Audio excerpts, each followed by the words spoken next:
Continuing our ranking series, we're coming at you with our top 48 running backs for the 2025 season.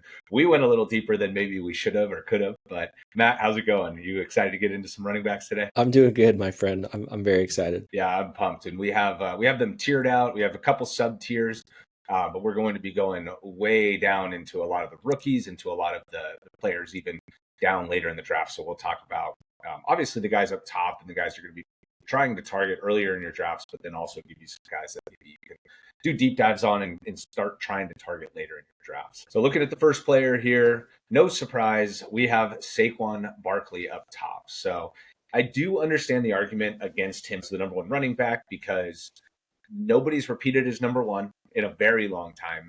And he did have so many touches this past year, right? They went all the way to the Super Bowl and obviously won. But I do feel like they did a decent job of managing his workload during the year. They didn't let him go for the record, and he had a personal in-game record that he could have gone for, and they held him out of the fourth quarter. So I think, despite the huge workload, I think maybe he is a little fresher than he would seem, even without a huge passing game role. The line is just so good, and the team overall is just such a good running team that I don't have any problems with putting him first. I can't get over the fact that he was tackled at the 11 times, and none of those were converted into touchdowns for him. And he still had 15 touchdowns on the year. So there's still even more room for upside in the touchdown department, which is crazy to think about. Next up, we've got Bijan Robinson coming off of really an incredible sophomore campaign, 1,900 all-purpose yards, 15 touchdowns. And he was great in his rookie year, too. He just didn't really get enough opportunities. He only had 3 carries inside the 5 his first year versus 15 last season. You can thank Arthur Smith for that, but he was very consistent. As we know, he's very durable. He hasn't missed a game in his first 2 seasons. And I guess maybe people are a little bit concerned about Penix. I don't know. Maybe just because he didn't throw him the ball as much in that small 3-game sample size. But if you really think that Penix is going to lift the offense overall, I think that's going to be great for Bijan. Yeah, and he went off from week 6 on. So I think we kind of saw the true breakout. I think they were still new regime trying to figure out what they were going to do early in the year, and then they just unleashed him in week 6. So I think if anybody is going to make that jump into the number one running back, I think Bijan is as likely as any player to do it. Going on to the third guy, we got Jahmyr Gibbs. Obviously, he finished as the number 2 running back in half PPR, but a lot of that was fueled by his end of the season run when David Montgomery was out, including the last week of the season where he scored like 4 touchdowns in week 18.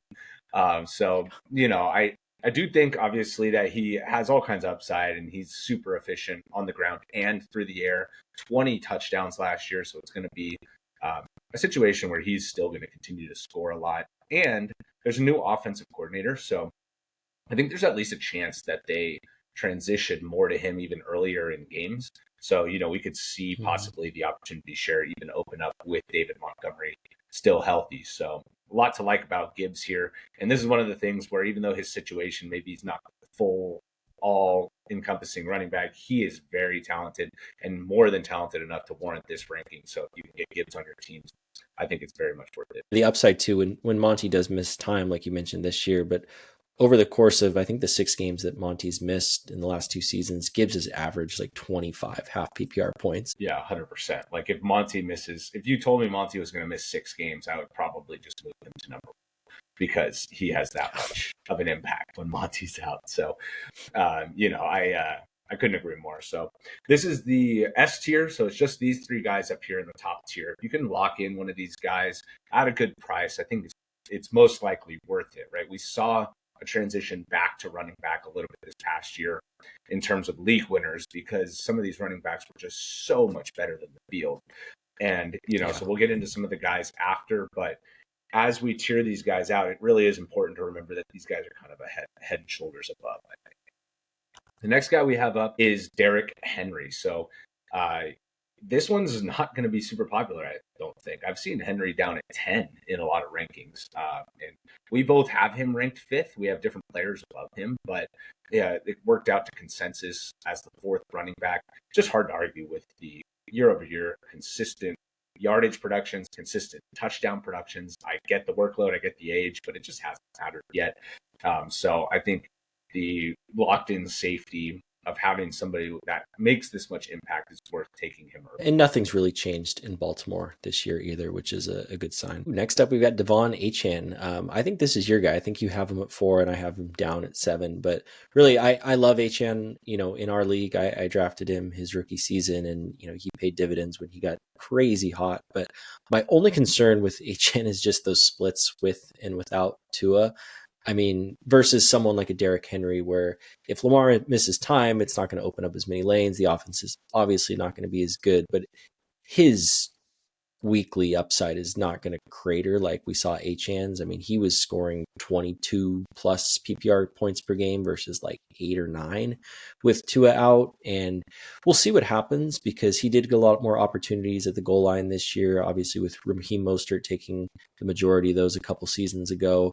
I will say, we'll see throughout camp the role that Jalen Wright and Ollie Gordon suspect to have. Now, Jalen Wright, he is bigger than Achane, so maybe he could take some of the goal line work, and Ollie Gordon's a lot bigger than both of those guys. He is kind of a bowling ball, but he is such an unknown as a prospect, one of the best prospects from a couple years ago, and then just completely cratered. But if he gets on the field and he looks good, he is a much bigger back. So that would be my biggest concern, as well as their O-line. I'm not necessarily sure I trust them, but when Tua is out there and he's throwing him passes and he's electric as he is, if he can get that efficiency number up closer to his rookie season, the sky's the limit. Yeah, and I think it's interesting that you bring up the touchdown concerns for Achane, because I personally don't really think he has touchdowns.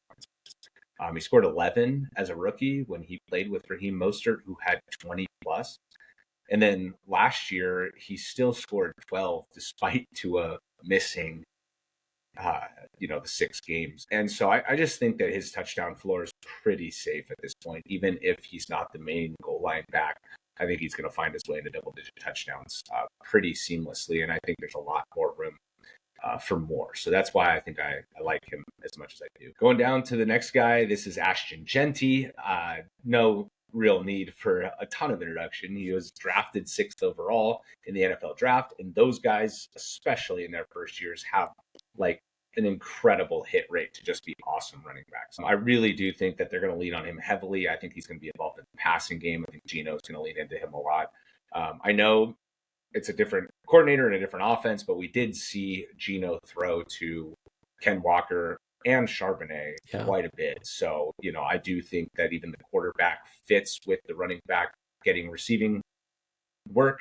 And I know Jeanty didn't really show it this past year, but I think they were so focused on getting him the rushing yardage title that they were just trying to give it to him as many times as they could to try and get him down the field with the rushing. So I think he's got the skill set, and I think he's going to be an excellent player for fantasy purposes. Now, I've seen him ahead of Derrick Henry a lot, and I struggle with that one because Henry is so established and so good and has such high upside. I don't know if I can put Jeanty ahead of Henry. Chip Kelly obviously wants to run the ball.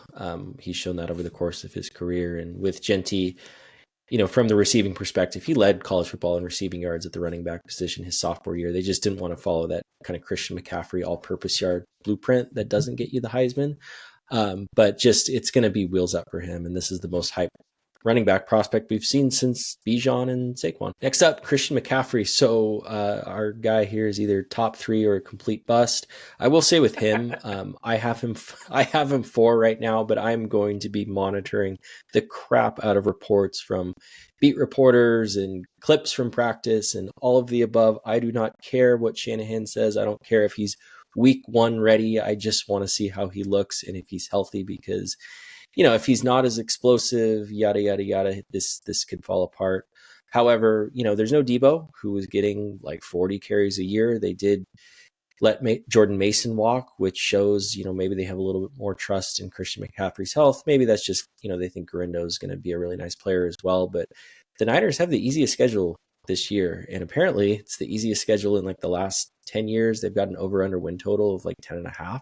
Which I think is only second to the Eagles. So assuming he's back to his old self, we know what the upside is. Yeah, and obviously my rank of him, I think I have him 9th, is 100% with the injury, right? I mean, if he's going to play, right, yeah, if he's going to play 15 to 17 games, the likelihood that he's the number one running back are just through the roof. So obviously, buyer beware. But if you can stomach the risk, I think go for it. Or if you if you go by the mindset of like, if you're not first, you're last, right? And you're not really necessarily worried about players' downsides, this is the guy for you for sure. And I think he's going to settle in somewhere in the second round. So, maybe somebody goes in the first round just to make sure they get him. But I would anticipate you're going to be able to see him in the second round of your drafts. If you go by you're not first, you're last mentality, like take McCaffrey, take Tyreek Hill, take Justin Fields, take Anthony Richardson and super flex, like just load it up because there's some potential steals. Yeah, there's a lot of guys that are could really pop that are going late this year that are getting older. Moving down to the next guy here, we got Jonathan Taylor. We did move him up a tier, so I think that's something that I've gotten a little bit more on board with Jonathan Taylor. Another year removed from his major ankle injury. We saw a little bit more stability in his game last year, despite not getting a ton of receiving down, where he was a monster and only played 14 games. So, if he, again, on the field for 17 games, if he's playing with Richardson for 17 games, although there's been some negative reports about Richardson, so maybe it's Daniel Jones that I'm going to be a lot less enthusiastic. But, we'll see a lot of Jonathan Taylor this year, and I think just for the stability that he provides, he's belongs in this tier. Next up, we've got Josh Jacobs. So Jacobs, I have one spot over Jonathan Taylor. I've got them kind of in their own little mini tier of their own. The only reason being is I just trust the Packers offense more than the Colts, but I like JT a lot more as a player. But, the Packers, they're just so run heavy, especially we saw that throughout the latter half of the season. He's coming off a very big workload, 340 touches. I think that's the second largest workload of his career. And when he had his highest workload, I think he only played like 13 games the following season. So that's something to monitor. He doesn't really catch a whole ton of passes. I think he had his first receiving touchdown last year. Yep. Is that right? It was something like ridiculous like right that. There. Yeah. Yeah. Yeah. Led and all it's just players like in history with receptions without a touchdown.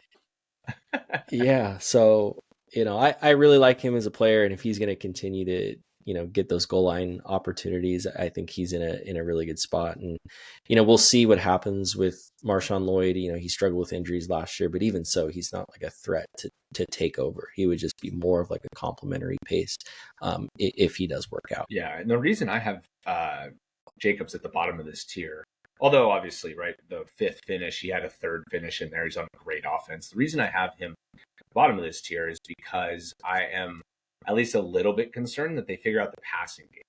Because down the stretch last year, their passing game was atrocious. The receivers couldn't catch the ball. Jordan Love was banged up. Jaden Reed was banged up. And they just leaned so hard into Jacobs because he was the best, healthiest, and most effective part of their offense. So if that changes a little bit where they rebalance or shift the offense back towards Jordan Love in the passing game with Golden and with Reed, Kraft another year older, I could see a situation where maybe he doesn't get quite as much work or he doesn't score quite as much because I do think the touchdowns, 16 touchdowns really pushed him up into that top echelon of running backs. And so, if it's back down at 8 or 10, right, he doesn't really score a lot of receiving touchdowns. I could see him being a little bit lower upside than some of the other guys this year. All right, jumping down to the next tier, we got the B tier going now, and kicking that off is going to be James Cook. So this is another guy that you and I are pretty split on. I have him ranked pretty high. I think I have him 8th or 9th overall amongst running backs. I just think he's showed that he can do it now in two different ways the last 2 years, which is huge, right? He showed that he could be super efficient and he was really good through the air. And then he showed again he can be very efficient and score touchdowns. So now it's one of those things going into a contract year. I really hope there's no holdout here. I hope he shows up and is going to be there every day. But assuming that, I think that there's an opportunity here for him to take even another step forward if he gets a touch more volume and both on the ground and through the air, if they're not blowing teams out so much, or he just steps up into, a little bit more of the workhorse role as Buffalo gets ready to use him up before they don't sign him. So, there could be kind of multiple things at play here. And I really do think that Cook is an excellent pick this year in fantasy. He feels like a very safe top 12 running back because, like you said, we've seen it in a couple different ways, and we know that the offense is going to be elite. Next up, we got Bucky Irving, RB14 from last year, but the RB7 from weeks 10 on. He was 5.4 yards per carry, so hyper efficient. Really didn't get the snap share that maybe a lot of people wanted or hoped for. He was only at a 49% snap share after week 6, which is his breakout week. Liam Cohen gone.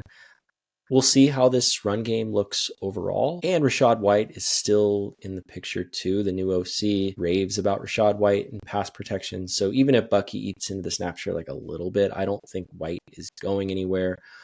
Cohen also did an incredible job of creating yards before contact for the running backs. They jumped from 27th to 7th last year. So I'm not sure he's going to be as efficient. He's not going to get in as many layups. For me, he's kind of in this little mini avoid area where I'm going to be targeting like quarterbacks and super flex or wide receivers, but love the player. I'm just not sure I'm as high as on him as a lot of other people this year. Yeah, I mean, the consensus in the cult-like following on Bucky is insane, right? So yeah, I know. It's getting out of control. Yeah, I will say I'm not as in on Bucky as the consensus, mainly because I don't think the playing time is just magically going to go to 70 or 80%. I think Rachaad White's there. Rachaad White was not just the pass catcher. Obviously, Bucky was excellent as pass catcher as well, but Rachaad White was the touchdown scorer for pass catching too, right? He was the one being used in the red zone packages for the passing. So he caught a lot of touchdowns. And unless Bucky kind of takes over that role, which I don't know that he's going to, Rachaad White's a pretty good pass catcher.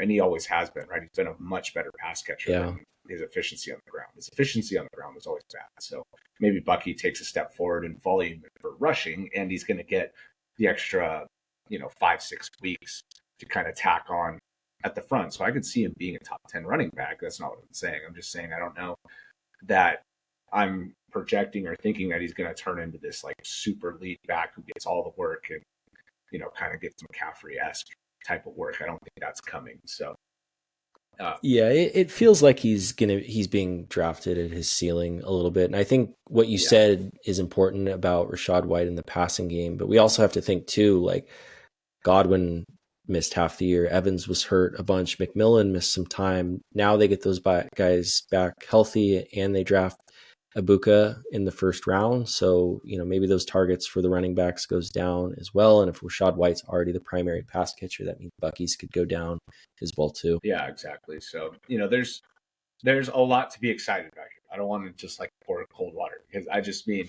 if you're drafting him ahead of Jonathan Taylor, for redraft, I might reconsider that, basically is kind of what I'm getting at. Or if you're drafting him over on Achane for redraft, I would definitely pour some cold water on that. I think those guys are going to be better this season. Going on to the next guy, we got Chase Brown. So hard to argue with the production here too. And this is somebody that I don't know is going to get the competition. Once Zach Moss went down in the middle of the year, he got all of the work. Like it was him everything 80% of the time. Yeah, 90% of the time out there. All of the goal line work, all of the receiving game work for the backfield. It was unbelievable how much they concentrated that backfield straight into him. So Zach Moss is still with the team and still, is probably going to be back and healthy. But I wouldn't expect anybody to kind of take that role from Chase Brown. I was weary before the draft that they were going to draft somebody. Like if they had drafted Dylan Sampson, for example, I would be very nervous about Chase Brown in terms of being the featured workload, right? I could see them bringing in somebody like that and giving them 30 to 40% of the snaps to try and keep Brown fresh. And obviously the Bengals with Burrow in that offense have playoff aspirations, but they didn't. So it's just like kind of feels like wheels up with Chase Brown. Yeah. And, the only guy they brought in, 6th-rounder, Taj Brooks, he's not a pass catcher. He's not an elite athlete. He is bigger. He's got good vision. So maybe he gets some short yardage stuff, but not going to be a threat to Brown whatsoever. And as afraid as you were about Sampson, I was thinking the same thing about Kaleb Johnson. I thought maybe he would be going there and that would just crater Chase Brown. Oh my gosh. If it would have been Kaleb Johnson, I mean, my gosh, I would have been out. I would have been out on Brown. Yeah, I love me Brown, too. But it's just like, if he's not going to get work, and if it was Kaleb Johnson, the chance that he would keep his goal line role is just so low. So 0. That would have been terrible. Yeah. right, next up we got Kyren Williams. I don't know, man. I faded Kyren last year like a fool because I watched Michigan win the national championship and Blake Corum, blah, blah, blah.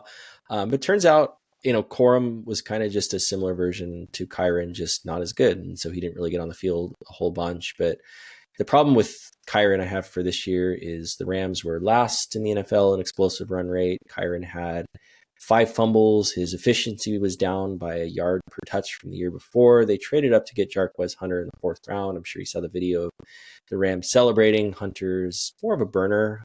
He's definitely a big yards after contact guy as well. So I just worry that that's going to cut into Kyren's workload, and the fact that he doesn't necessarily catch passes.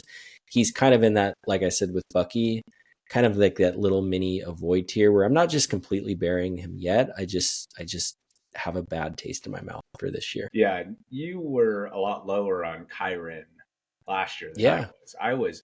I was very excited about Kyren, and you had me convinced that like nobody wanted Kyren. And so like in our mocks last year when we were teeing it up for our home league, I was like locked in on getting Kyren with the 5th pick of the 3rd round. And I was like, dude, I'm absolutely going to take these there 100%. I don't know if you thought I was, being deceitful or something, but I was absolutely going to take him. But he went at the end of the 2nd round in our league, and I was like, yeah, like that's where he should go. And then he finishes as running back 7. He was just consistently awesome. So, this year I get the Jarquez Hunter thing, but it is him going into the last year of his contract. I do think that maybe the passing game work might be in jeopardy, and it's already kind of so low for him that, if there's any regression there, that could lower his ceiling a little bit. And then any regression in the touchdown department, that could lower his ceiling a little bit because it's not like he's crazy efficient or anything. But I do still think that Sean McVay loves him, and he's still on a rookie deal. And I think it should just be wheels up again this year. Kyren is absolutely a target of mine in this area. If he's going to be going, 12th, 13th, 14th overall, and I can get him in the 4th round, like I'm going to start planning to build my draft strategy around getting him as my top running back.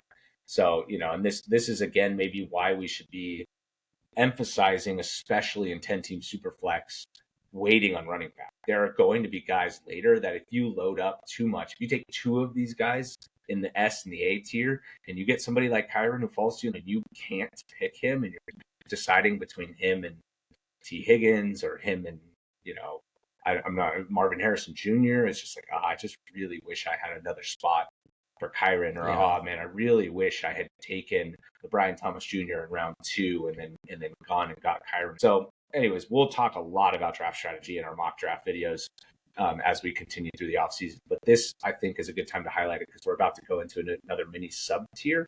And I think this is where it ends for me for where I'm comfortable is getting my running back ones, unless you're going to wait really late, I guess. So going on to the start of this new sub tier is Alvin Kamara. So he doesn't really need much of introduction, right? I mean, he is so good in the passing game, and he has such a solidified role there that even if he doesn't do much in the running game, it's just really hard for him to finish in a bad spot. I mean, look at 2 years ago in 2013. He ran for 694 yards and had 5 touchdowns, and still in half PPR finished as running back 14. So he had 75 receptions, 466 and a touchdown receiving. So it's just like, he didn't even do that well in the receiving game that year, and he still finished as running back 14. And that's only in 13 games. So, his average was much better than that. Same thing last year. He was excellent through 14 weeks. He finished as a running back 11 because he missed the last 3 weeks of the year. But I don't know, especially if it's going to be Tyler Shuck. I mean, he's probably going to be the check down merchant because he's going to be so overwhelmed. So it's just going to be. They're all going to be whoever is Hainer, Shuck. Yeah, I mean, they're all the same guy. It's just a horrible quarterback. Carr was like the leader, but they're all the same guy. But I'm with you there. Yeah. So, Kamara, I ended up waiting in our home league last year until the 6th round to take my first running back, and that ended up being Kamara. And I chose him because I felt like there was a gigantic floor there. And I was just like, you know what? In the 6th round, I'm picking my first running back. I would rather not miss. I'm not really going to shoot for as much upside as I possibly could go for. I just feel like I want to get a guy that I'm going to be confident is going to be out there and at least providing me some sort of floor. And so, he's solid in that aspect. Now, I will say, obviously, I lost him during the playoffs, but I lost Oh. in the playoffs. And I felt like even if I had him, I didn't have enough ceiling to go up and win because I was going up against, the team with Ja'Marr Chase or the team with Jaden Daniels so it was just like, I don't know how much I'm looking to Kamara as like the guy I want to go and get. It more was like he's a good floor play, and I'm gonna just not miss with my 6th round pick here because I don't have a guy yet. So like if you already have picked somebody, I'm not necessarily as into going after Kamara. And we're over consensus on him. I know you're higher as well. So there's a good chance, even if you're not targeting him, even if you have him ranked here, there's a good chance that he does fall to you. And with a lot of these older guys, I mean, you're going to have to kind of anticipate them missing a few games, but he can get you off to that start to kind of level set your team if you are waiting at running back. So, we talked about him when we did the best ball episode a while back. He was one of the players that I was targeting quite a bit. Yeah, and he's the guy that you're going to draft as running back 17 in the draft. And in week 1, you're going to check week 1 rankings, and he's going to be ranked 8th. And so, it's just like, I don't know. I play to try and make the playoffs. So I'm very much concerned, especially about those first 4 weeks of the season, right? If you can get players that are going to get you off to a really hot start, the playoff picture becomes much more clear for you than if you start 1-3 and you got a bunch of guys that so are much going to be good changes late in the year. Right. So much changes, right? So like Kamara is one of my favorite guys to target if you don't have a running back, or if you wait a long time and he falls a long time. I think he's very good to take. So getting into the next guy here, we've got Joe Mixon. One of our least favorite players on this channel. And, I will say with Mixon, it's hard to argue with his last 4 seasons, RB 13, 5, 12, and 3. But the problem is with Mixon, like he really fell off at the end of the season. So, I don't necessarily know what to do with him this year. He's someone that I could see moving down, under the likes of Kenneth Walker and, Hampton, Kamara, things like that. But for now, we'll see what this offense looks like under the new offensive coordinator. We would expect, the wide receiver position has been replenished. Obviously, they got ravaged with injuries last year. But, I will say in terms of like volume, now Mixon isn't the biggest passing game guy, but he did get some, competitions in terms of like a really good pass catching running back and Woody Marks. And, 4th round pick isn't nothing. Now Marks he's very similar to Rachaad White in the sense where he's not like the best rusher, but he's just elite as a passer or as a pass catcher. So I think that'll cut into his workload a little bit, but maybe that'll keep him a little bit more fresh. But, we've seen his ability to score in bunches. Yeah, and I think this is us resigning to the fact that Mixon's maybe a little better than we want to accept for fantasy. And he missed 3 games, was still running back 13. And he had just a schedule from hell in the playoffs last year. He played like 3 of the top 5 running defenses, and he didn't do much in those games. So to think about the fact that in 11 games he amassed most of the production you're seeing here on the screen is a testament to, I think, how good he can be even this year. And I think new offensive coordinator, they did get rid of Laramie Tunsil, so I'm a little weary about the offensive line, but under a new coordinator, better passing weapons, I hope the offense is just elevated in a way that can make him worth a pick. If you can get him as your second running back, I think that's a good spot for him there. Moving on now to Breece Hall. So this one is one that I'm still upset about. I will never not be upset about the fact that like going into early 2024 prep, like after the Super Bowl, I was like, there's no way anybody's going to have Breece Hall ranked like, maybe borderline top 10. And you're going like, dude, everybody's got him like in the top 2 or 3. And I'm like, no, dude, there's no way. I owned him in 2023 and he was so bad on the ground. I was just like, dude, if his passing game takes a step back at all and the rushing game doesn't really change, like he's going to be horrible. And you're like, no, the rushing is going to be so much better. He's got Rodgers back. Like it's going to be good. And that's what everybody kind of thought. Right. And even I submitted to it. And I just look at it now and I'm like, you did. It was right there. It was literally right there. Nobody else was really saying it. And I should have just stuck to it, but I didn't. I gave in. But now we're a year later and we have him kind of buried down here. And I think this might be changing quarterback. It's the change specifically to Justin Fields, who takes a ton of rushing game work, especially at the goal line. So if there's not going to be a ton of rushing touchdowns to go around in a questionably good offense, on top of the fact that he's going to get vultured by Justin Fields, I think is definitely sketchy on the rushing front in terms of his ability to score touchdowns. The other part of it, too, is that the new regime is talking about using multiple backs, and the new regime has floated him in trade rumors like crazy. So it's like, I don't really know if I like the situation in terms of on the field. And I don't know if the coaching staff is sold on using him as like this all out running back, right? So if he's going to get this type of workload again, where he gets, 210 attempts on the ground and 75 targets, I just don't know what the upside is going to be here. I'm really concerned about myself. Yeah, and looking back at Fields' history, it was like 43 combined receptions for Monty and Herbert in 22, and then like 54 for Roschon and Herbert in 23. And it's like, we talked about, Breece being a potential pass regression candidate last year, and he was big time, but that's still bigger numbers than, Fields has supported as well. So I'm nervous. I don't know. I kind of want to push him down. I know I've said that about a couple guys, but he's very talented, and Fields should open up some rushing lanes, which is the positive. Yeah. And so we'll see if the new regime leans into him more. But I guess that's why I have him ranked below everybody we talked about, because I have a certain level of excitement. If those guys get to my pick in the right spot, I'm like, the blood pressure spikes a little bit, right? I'm like, okay, good. I got a guy I want. With Breece Hall, if he's there, I'm just like, oh man, hopefully somebody else takes him so I don't make that. Kind of like Jalen Waddle, it's just like, oh god. So anyways, because there's obviously the path, right? I mean, he was running back 4 the year before, but the passing game work, like you said, it's going to be tough to even get back to what he did last year. So anyways, Breece Hall's a tough one. Going on to the next player is Omarion Hampton. So obviously he's a rookie, no player card to put up here, but he's with the Chargers now, and I think we did a good job highlighting him in a rookie episode that, like, look, he's somebody that with Najee Harris in front of him might take a couple weeks to get going, but once he's going, I think it's going to be top 10 type of production, because he's in a great scheme, a great offense. They have much more of an identity than they did going into the year last year. And I think they improved the pass catchers. They improved the offensive line. They improved the running back room. So I think that this is just something where the offense is, you can kind of see the light at the end of the tunnel, turning this into like an elite offense.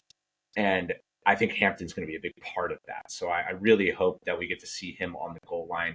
I really hope we get to see him in most of the passing game situations. And early in the year, if he can take over on those two in particular, he'll be startable. And then as he gains more and more work on the ground, I think that we can see something special from him this year over the second half of the year. So that's why I have him ranked here. Again, another guy I'm really, really much more excited about the Breece Hall, so maybe I should switch if I haven't yet. He will be the number one buy low target if Najee out touches him the first month. Yeah, seriously. But, I will say we got a peek into how they want to do the rushing early in the year, right? With Dobbins kind of being less on the ground and more through the air. And then Gus Edwards was doing a lot of the rushing, but nothing through the air. That was kind of how it was playing out the first month of the season before Gus got hurt. And so I do think that maybe Hampton's in that J.K. Dobbins role and Najee's in that Gus Edwards role. If Najee's getting 20 carries and Hampton's getting 12 carries with 4 targets a game to kind of start the year, like you said, it's going to be just smashing trade offers to try and get Hampton as soon as possible if he's not, being super efficient early in the year. So, if you draft him, all of that to say, if you draft him, you have to be patient there. You cannot be selling after the first month. There's no excuse to be doing that if he's getting a decent role, aka Jahmyr Gibbs and David Montgomery, right? When Gibbs was a rookie, right? We all knew it was coming, and then just like it didn't happen until week 7 or 8. And if you traded before that, you just felt like a schmuck. So don't be that guy with Hampton this year. Moving on to the next guy, Ken Walker. So I feel like the fantasy community is divided into you're either like a Ken Walker bro or you're like a Zach Charbonnet bro.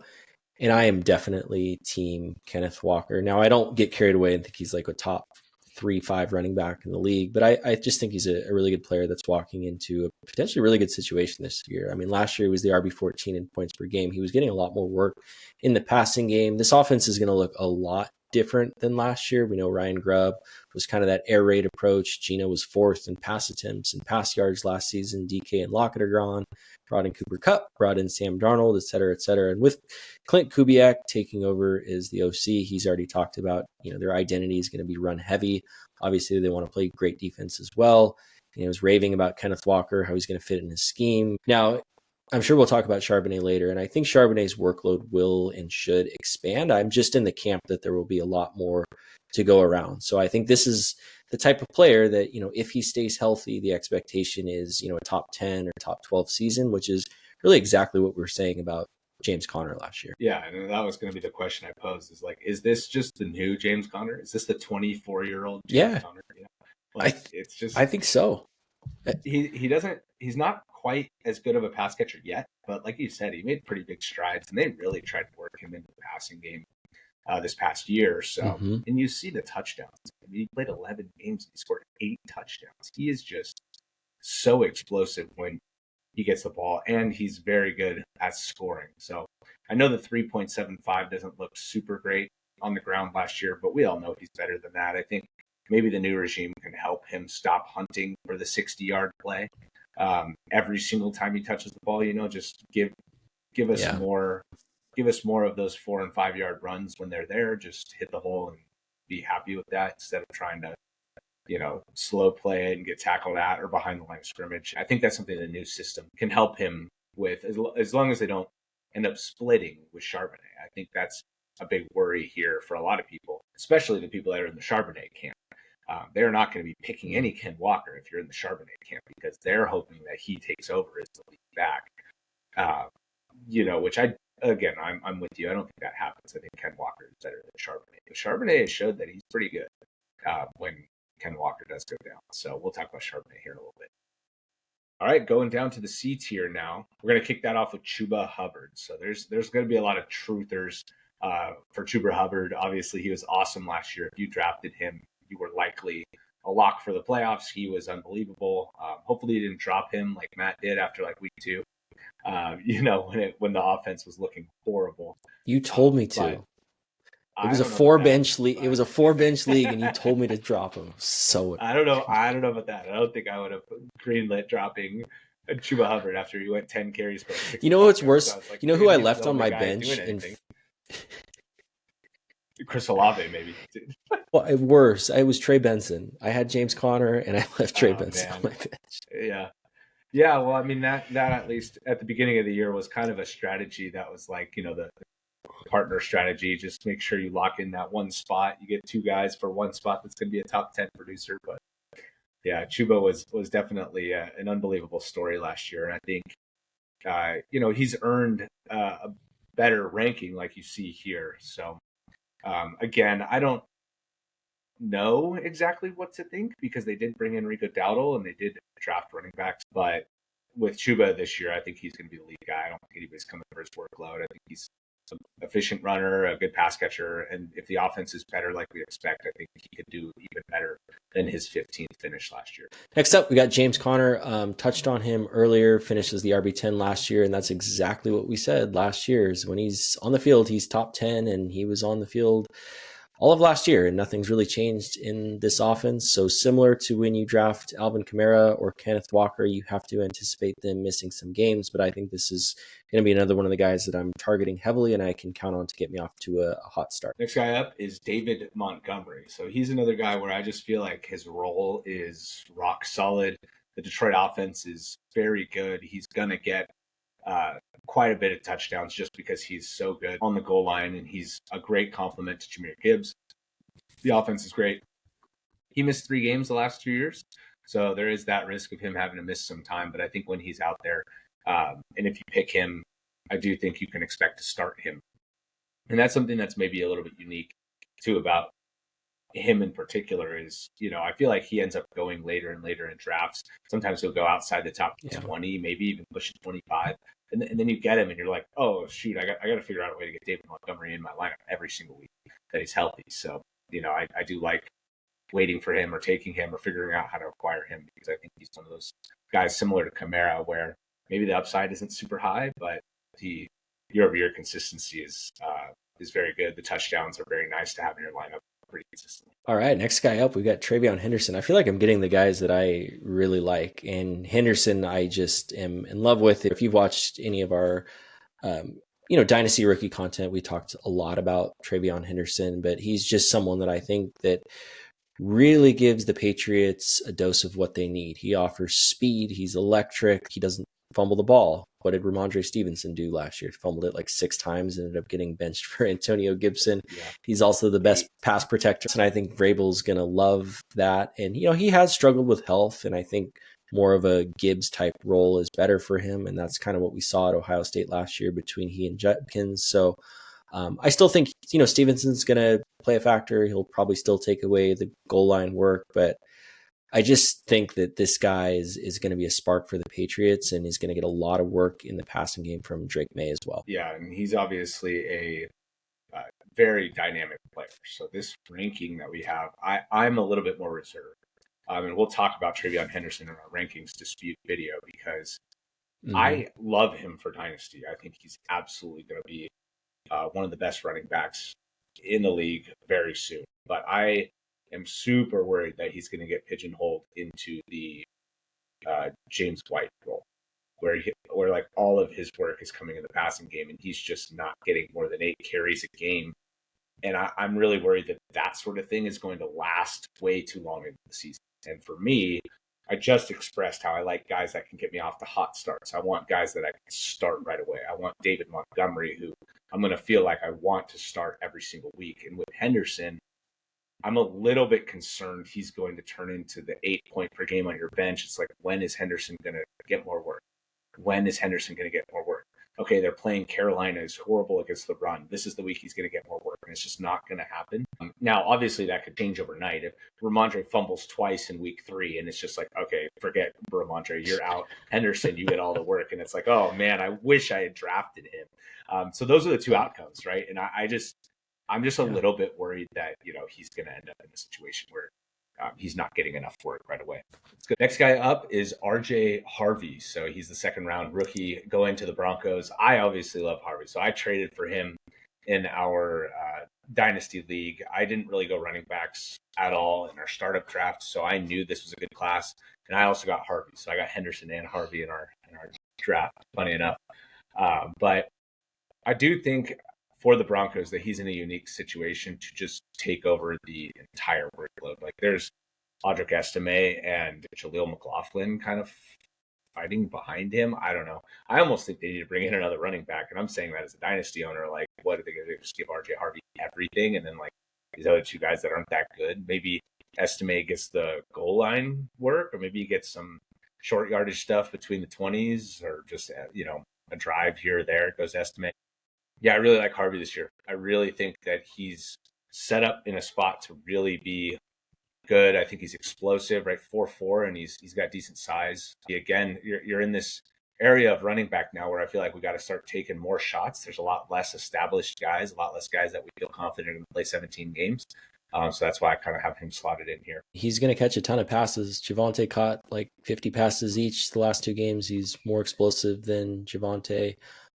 It'll be interesting to see, because a lot of his explosive runs, like, we'll see if that was just, against lesser competition playing at UCF. But I like him quite a bit. I said this before. I liked him a lot more when he was kind of a sleeper versus where he ended up going. And I do worry that maybe the hype is going to get a little bit out of control. All right, so next guy up, we've got DeAndre Swift. So I will say, in Swift's defense, like, you can see his player card here. His season over season finish has been probably better than maybe we want to get him credit for. And maybe I've always been a little bit biased against Swift since that one year I took him at the 1-2 turn in our draft. But, even last year in this, bad offensive system, he was RB19. Obviously, they get the massive upgrade in Ben Johnson. And while all of us thought that they were going to address the running back position in a big way in the draft, they didn't do anything except draft Kyle Monangai late. And, even if he ends up getting on the field, it's going to be more in a power back role. So I think Swift is someone that, if we get good reports from camp and they don't end up bringing in like a J.K. Dobbins, could see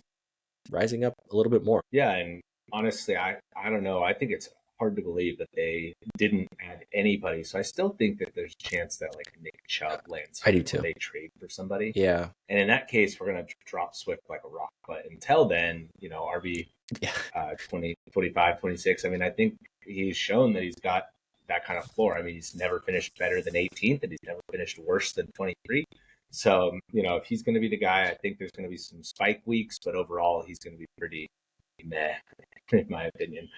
Even in this good offense, they just added so many weapons. I think they're going to be throwing the ball all over the yard. Swift is a decent pick for right now. I'm definitely more of a running back 3 than a running back 2, and I'm not going to be super excited to reach on Swift or anything like that. Going into the next guy here, we've got Quinshon Judkins, and maybe that's why I'm not so worried about having to get Swift or really any of these guys, because I feel like all of them have a case to be very good. So Quinshon Judkins is somebody you and I both really like. I think he's stepping into the lead back in Cleveland, and I really think that he's going to be productive. Now, how good the offense overall is going to be, who the quarterback's going to be, how the offense is going to operate, I think is all so in flux that it's just a little bit scary to invest in a Browns running back at this point, that we don't really know how good he's going to be at the NFL level. But again, it's one of these guys that has a really high level outcome. So I do like Quinshon as a player. I think he can play on all 3 downs. I think he's a solid pass protector.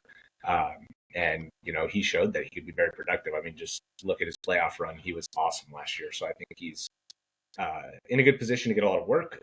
Whether or not that work is going to result in a lot of production on that offense is still yet to be seen. They threw it a lot last year, but they were 5th in runs per game, or rush attempts per game a couple years ago. So hopefully they want to get back to that blueprint. And I would say if they not drafted Dylan Sampson in the 4th round, I would push Judkins up a little bit, but he's a player that I really like as well. But, we saw Judkins thrive in that similar role that he might be playing, at Ohio State too. So I think he's a great player. And I think with Jerome Ford, he's been a nice waiver wire guy that's had some good fantasy football playoff spike weeks. I know for you in particular over the last couple of years, but I don't think he's, the future of this team by any stretch. No, not at all. And I think too, the Stefanski offense, whether or not the new offensive coordinator is going to have a bigger hand in it than normal, but Stefanski's offense always features 2 running backs. So going and getting Sampson, for me, it was like, okay, they needed somebody in that role. They're clearly not enthusiastic about Ford taking on that job moving forward. So they get kind of their new backfield set up in this draft all at once. And I think Sampson was somebody that we both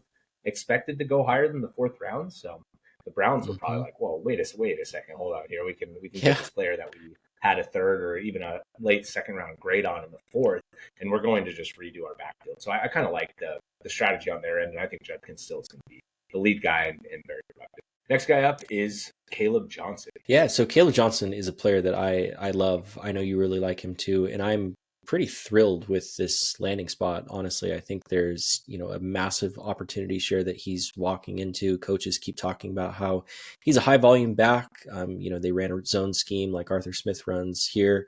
Najee gets 250 plus carries a year, and Jaylen Warren should really be in the exact same role that he's been in. He's a great pass protector. He's good in the passing game. So that role I don't expect to change one way or the other, but he was a lot less efficient as a runner last year. So not expecting an increase in carries in Jaylen Warren's part, maybe a little bit more in the beginning of the year as Kaleb gets his footing underneath him. But I just think that this feels like the easiest rookie volume to predict at the position outside of Jeanty and, maybe RJ Harvey.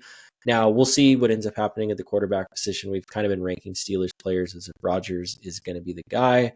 It was a little bit surprising that Kaleb Johnson fell to the 3rd round. I think a lot of us thought he was going to be a 2nd round pick, but Steelers didn't have a 2nd round pick. So if you close your eyes and pretend they did and they took him there, I think we'd be a little bit more excited about him. Yeah, I agree. And I like the call on the volume. I do think on the ground, he's going to be definitely established early. Now through the air, I think he can do it, but with Warren there, if he's healthy, I don't know what that situation is going to be. Now, Warren obviously was not healthy very much last year. So if they draft Kaleb and Warren continues to struggle with injuries, like Kaleb would be really good pick in this range. Next guy up is one of my favorite players to pick is Aaron Jones. And maybe this is another reason why just at this point, I just am waiting at running backs all the way, because Aaron Jones, right, finishes RB16. Played all 17 games, so it wasn't like he was over the top productive or anything, but it was just nice, stable RB2 every week. had a couple weeks where he popped. He had a couple weeks where he got stopped at the 1 yard line multiple times, and that was frustrating because I think he would have finished quite a bit better if he had 8 or 9 touchdowns on the ground. But overall, they brought in Jordan Mason, so I expect Jordan Mason to have a role. Now, is he gonna take over from Aaron Jones? I just don't see it as long as Jones is healthy, right? Like, I know that there's some excitement around Jordan Mason, and I get that, obviously. I mean, we saw him be a top 5 running back in the 49ers system just on the ground. I mean, he was handling this massive per game carry load. So, I mean, maybe he comes in and takes a bunch of carries. But I don't think that would necessarily be the worst thing for Aaron Jones anyways. I mean, we're ranking him down here at the end of the C tier, and it's like, I mean, so we're not predicting a top 20 finish or anything here. It's baked into the price that, he's going to lose some carries on the ground. And I think that'll help him be more productive anyways. So on a per touch basis, and he's always been an awesome per touch guy. So anyways, I like Aaron Jones, and I would have no problem picking him here. I do think that the upside's a little capped, so I think he's going to get buried in some of these rankings because some of these other guys still have quite a bit more upside than him. But Aaron Jones, another guy I really like. Last guy in this tier, we've got Tony Pollard. Finishes the RB21 last year. He only missed 1 game. And this is, kind of a bet that the offense, I wouldn't even necessarily say a bet. I think he's ranked appropriately. But hopefully the offense overall will be better with Cam Ward. Hopefully the offensive line takes a step forward. And, they added 3 pass catchers in the 4th round. Chimere DK from Florida, Eli Manor, who's an excellent run blocker, which should help as well. And then tight end Gunnar Helm out of Texas. So they're kind of revamping this offense. We kind of know that it's the 1A and maybe 1C with Spears. So I think if, the rising tide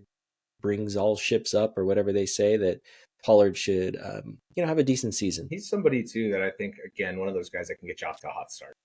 Even if he doesn't last necessarily the whole year, or Tajay Spears does end up taking on more of a role, I think he can get you off to a quick start. I do expect him to be the guy. Overall, I like the pick. It's the end of the tier too, so we're about to get into guys that we don't necessarily look at as starters as much, maybe flex guys or like bye week consideration type players. So, Pollard is somebody that I still would, if I've been, filling out the rest of my team and Pollard is my RB2, I wouldn't entirely hate that, and then just try and get a couple of the guys as my RB3 that we're about to go over here in the DNF tier. Kicking off the D tier is Bijan Robinson Jr.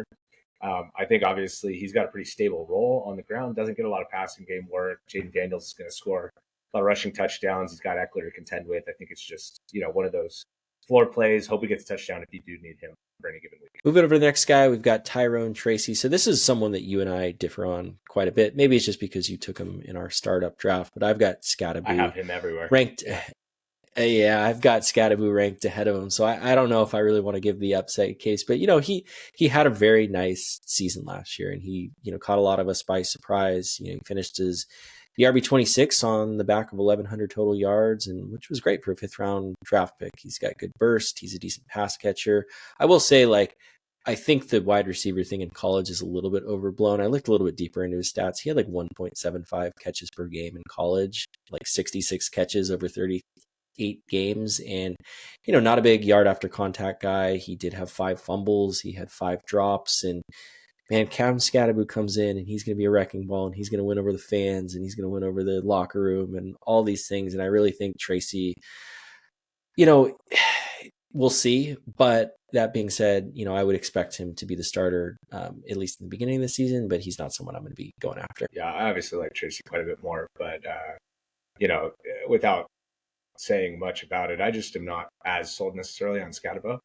And he's Tracy, a polarizing guy. That's fair, right? Yeah. And I think Tracy showed that he's got a lot of burst. He was top 15 running back last year after taking over the job from Singletary.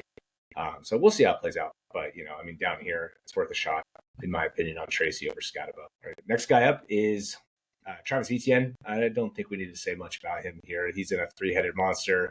We rank him consensus-wise above the other 3, but honestly, if you have a favorite there between him, Tuten, and Bigsby, I think you just go with whichever one you want. Next guy up is Javonte Williams. Yeah, with Javonte, we know he's going to be the starter to start the year, and there's some value in that. And, we'll see. I took Jalen Blue as kind of one of my sleeper picks for this year. I just don't think Javonte has a whole lot of burst yet, and I think it's a little bit questionable what the Dallas Cowboys did with their running back position once again.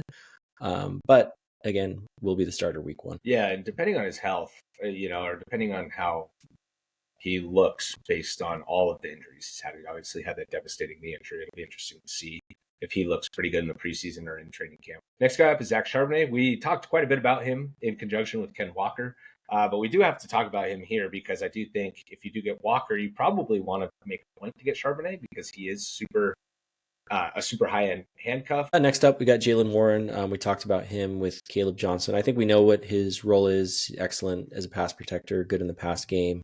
Was injured a little bit last year, wasn't super efficient, but a solid player if that's kind of what you're attacking with his position. Yeah, and the upside case here too is that you get 4 weeks or 5 weeks of him as a starter, as they bring Kaleb Johnson along slowly. Like there is a chance that happens. Next up, Cam Skattebo. Touched on him with Tyrone Tracy. I do have Skattebo ranked over him. He really took over that game in Texas that ended up being one of the best games of the college football playoff. But a lot of people have him ranked high. I've seen him high as like the number 5 running back prospect coming in this class down to as low as like 13. And I'm definitely more on the side of like kind of somewhere in the middle. But 97th percentile most tackles forced per attempt. He's big yards after contact guy. He's great in the passing game. Does need to refine his pass protection a little bit, but it's not because of lack of effort. It's just some of the technique stuff. I can easily see him taking over, but he's also one of those guys where if we look up and he's not getting a lot of playing time and Tracy's taking a step forward, I don't think anyone's going to be completely shocked either. Bhayshul Tuten, and he is super fast, 4th round pick, and he's turning into like a darling of the dynasty community. I feel like so many people are pushing him up boards. Everybody seems to like him. Everybody's losing faith maybe in the other Jacksonville running backs, but feels really crowded. So I don't know for season long or for redraft that he's going to be super valuable. But again, if you want to take a shot on young, explosive rookie, he's your guy down here. Thank you guys so much for listening, and we look forward to talking to you in the next